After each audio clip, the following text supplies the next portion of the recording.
Hello everyone, welcome back to my channel kitchen fruit. હું છું વિજયા ચાવડા.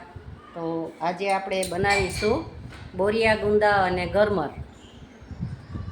તો સૌ પ્રથમ આપણે જે ગરમર આવે છે આપણે કાઠિયાવાડમાં મળે છે, તો એ ગરમરને આપણે લઈ લેશું. તો આપણે આ ગુંદા લીધા છે. ગુંદા મારે 1.5 કિલો છે. તો પહેલાં આપણે ગુંદાને આથી દેશું. તો મેં આમાં રાત્રે કેરી અને મીઠું અને હળદર નાખી દીધા હતા, ધોઈ સાફ કરી ગુંદા પછી. એટલે આપણે સરસ આમાં હળદર બેસી ગઈ છે અને મીઠાનું પણ પાણી થઈ ગયું છે. તો તમે જોઈ શકો છો, જો આ પાણી એટલું આપણે આમાં વળી ગયું. અને આને 2 થી 3 કલાક આપણે મીઠાના પાણીમાં રાખવાના ગુંદાને, પછી આપણે ભરીશું બેરણીમાં. તો આ કાચની એક જાર મેં લીધી છે.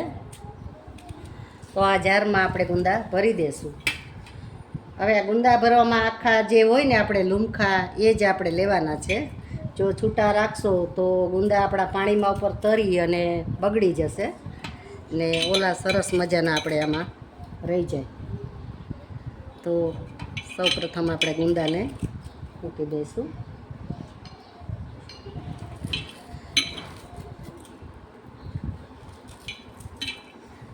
આખા દબાઈને ગુંદા ભરવાના છે, પછી આપણે આમાં પાણી નાખીશું. તો આપણે ગુંદાને ભરી દીધા છે. હવે જે આ કેરી છે આપણે મીઠામાં પલાળેલી હતી, એ કેરી પણ આપણે અંદર લઈ લેશું. કેરીથી ખટાશ જો બેસે આમાં, એટલે આપણા ગુંદા બગડે નહીં અને કડક એવા સરસ મજાના ગુંદા રહે. એટલા માટે આપણે કેરી લઈ લીધી છે.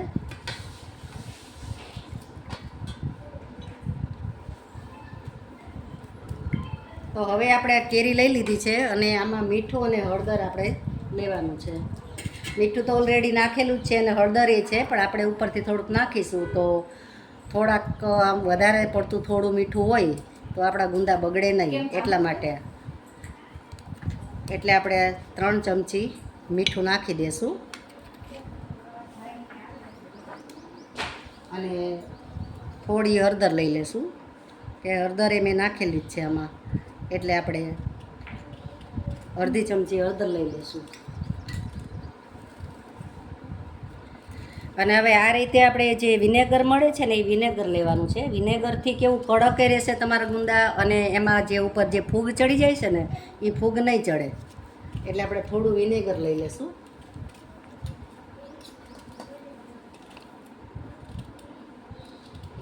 તો અહીંયા મેં આ 1 ચમચો વિનેગર લીધું છે. તો વિનેગર આપણે અંદર લઈ લેશું. હવે આપણે આ વિનેગર લીધું છે. હવે પાણી લઈ લેશું. ઠંડુ પાણી આપણે જે ગોરાનું નોર્મલ હોય તે પાણી આપણે લેવાનું છે. અને આ રીતે પાણી આપણે રેડી દેશું. આપણા જે ગુંદા છે એની ઉપર પાણી રહેવું જોઈએ, કારણ કે જો ગુંદાની ઉપર પાણી ન રહે તો એ બધું બગડી જાય અને ફૂગ ચડી જાય. એટલે આપણે દબાવી દઈશું અને આ રીતે બધા ગુંદા. અને આપણે જો આ વજન માથે મૂકવો પડે, નહીંતર જો એ પાણીમાં તરે તો આપણા ગુંદા બધા બગડી જાય. તો આ વજન રાખવો જરૂરી છે. તો આવી રીતે આપણે નદી કિનારે આવા પાણા મળે છે ગોળ, એટલે ગમે ત્યાં આપણે નાવા ધોવા જતા હોય ને ત્યાં એ ધ્યાન રાખવાનું. એટલે આ પાણા આપણે નદીમાંથી મળે. હું લઈ આવી હતી ડાકોરથી, મહીસાગર નદીમાંથી. તો આ રીતે પાણા આપણે લઈ અને આમ આવી રીતે વજન મૂકવાનું છે. તો હજી મારે થોડુંક પાણીની જરૂર છે, તો પાણી લઈ અને પછી આપણે વજન મૂકીશું.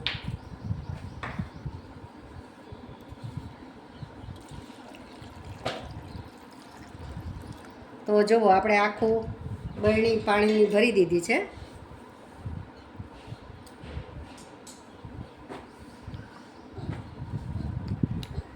તો તમે જોઈ શકો છો, અહીં સુધી આપણી બરણી ભરી છે અને ઉપર ગુંદાની ઉપર પાણી આપણું આવી ગયું છે. તો હવે આ પથ્થર છે, પથ્થર ધોઈએ. તો આ પથ્થર હવે આપણે આમાં મૂકી દઈશું માથે. આ પથ્થર તો આપણે મોટો પડશે, નાનો લઈ લઈએ. તો આ રીતે પથ્થર મૂકી અને ઢાંકણું આપણે બંધ કરી દઈશું.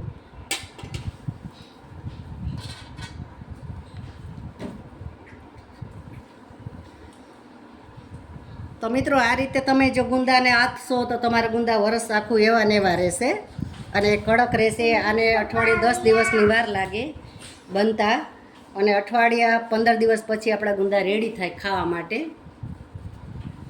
તો આમાં તેલ કે એવું કંઈ આવે નહીં એટલે આપણે કંઈ કેવું આપણા સ્વાસ્થ્ય માટે પણ સરસ. અને તો આ રીતે આપણે બંધ કરી અને મૂકી દેવાનું અને બે દિવસે આને હલાવવાનું રહેશે.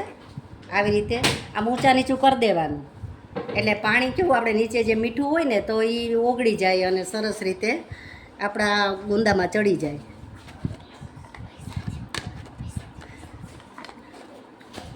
તો હજી હું એકાદી વાર હલાવીને પછી હરખું ઢાંકણું બંધ કરીશ, ત્યાં સુધી આમને રાખીશ. તો હવે આપણા ગુંદા તો અથાઈ ગયા છે, બોરિયા ગુંદા કહેવાય એને. તો હવે આપણે લઈશું ગરમર. તો આ ગરમર મેં છોલીને તૈયાર રાખેલી છે. તો હવે આપણે જે ગુંદાનું પાણી જે વધ્યું છે, કેરીનું પાણી અને ગુંદા જે થોડાક વધ્યા હતા એટલે આપણે મિક્સ કરી દઈશું આ રીતે. તો આપણે આને આખી જ લઈ લેશું, નહીં ત્યારે કટકા પણ થઈ શકે આના. પણ અમારે જેમ જોઈએ એમ પછી આપણે કટકા કરી લઈએ જમવા બેસીએ ત્યારે. તો આ રીતે બધી ગરમર આપણે ધોઈને લઈ લેશું.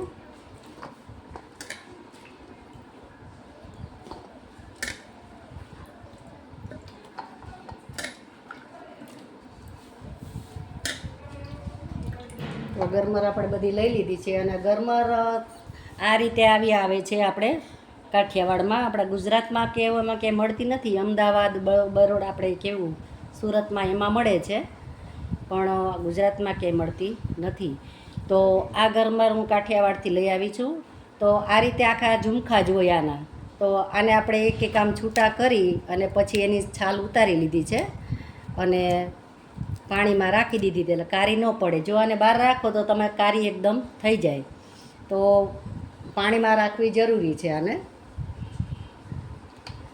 તો હવે આપણે મીઠુંમાં લઈ લેશું.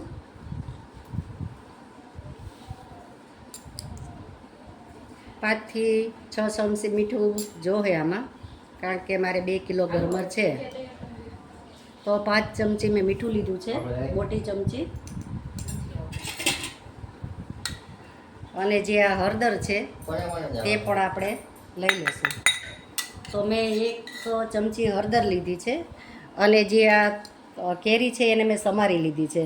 તો કેરીને પણ આપણે લઈ લઈશું ભેગી, એટલે હળદર મીઠામાં કોટ થઈ જાય અને આનું પાણી આપણે ખાટું બની જાય એટલા માટે.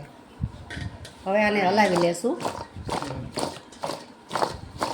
તો આ રીતે બધું આપણે હલાવી મિક્સ કરી અને આને લગભગ 1-2 કલાક રહેવા દેશું. પછી પાણી જો આપણું સરસ રીતે આમાં થઈ જાય કેરીનું અને મીઠું ઓગળી જાય પછી આપણે બરણીમાં ભરી દેવાનું.